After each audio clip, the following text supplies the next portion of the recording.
The Nile River has shaped some of the greatest civilizations in human history. Most people hear the word Nile and immediately think of Egypt.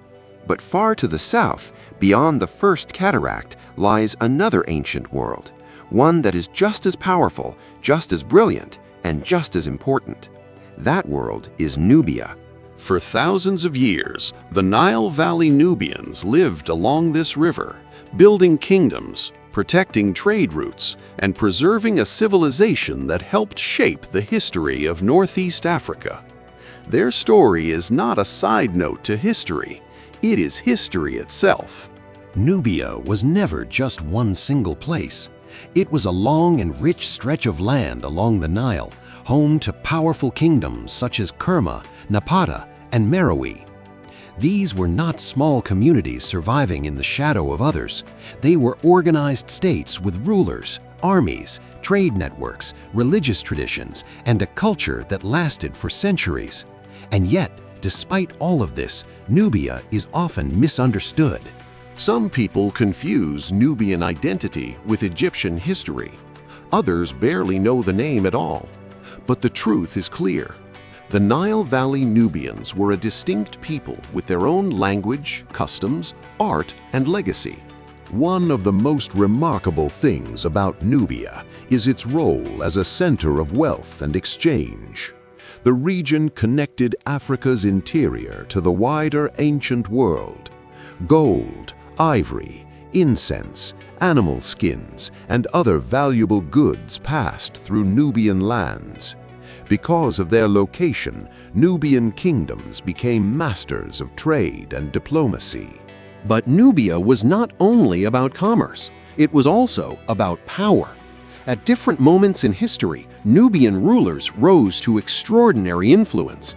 In fact, the kings of Kush became so powerful that they moved north and ruled Egypt as the 25th dynasty, often remembered as the era of the Black Pharaohs.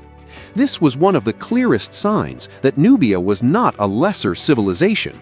It was a force capable of shaping the destiny of Egypt itself. Nubian architecture also tells a powerful story. The pyramids of Nubia, especially at Meroë, stand as lasting symbols of this civilization's greatness. They are smaller and steeper than the famous pyramids of Egypt, but they carry the same message: a people who honored kings, believed in legacy, and built monuments meant to last beyond their own lifetime. These pyramids are more than stone. They are memory made visible. And Nubian culture did not disappear with the fall of its ancient kingdoms. It lived on through language, family traditions, music, clothing, food, and spiritual practices. Even in modern times, Nubian identity remains deeply connected to the river, the land, and the memory of ancestral roots. Then came one of the most painful chapters in Nubian history: the construction of the Aswan High Dam. Entire ancestral villages were submerged or relocated, and many Nubians were forced away from the lands their families had lived on for generations.